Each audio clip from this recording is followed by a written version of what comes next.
жалпы енді мақсатыма жеткім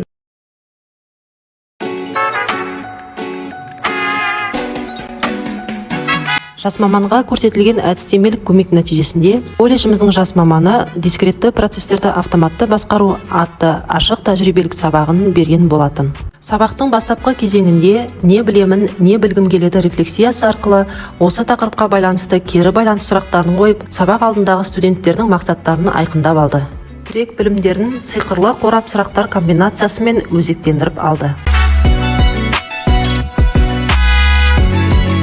Студенттерді 3 топқа бөліп, әр топқа 3 түрлі мехатронды станцияларының схемаларын ұсынды.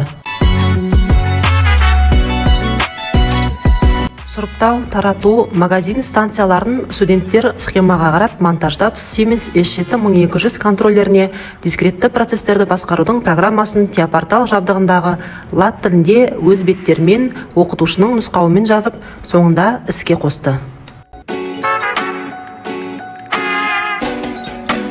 Сабақ халықаралық деңгейдегі озық стандартта оқытылды.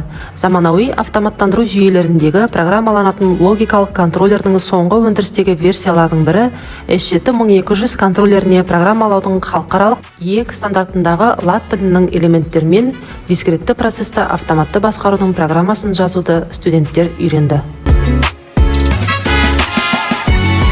Сонымен қатар дискретті процестерді басқарудың және мехатронды станциялар жұмысын автоматтандырудың әлемдік озық компаниялардың бірі германиялық Festo және Siemens жабдығында орындалды.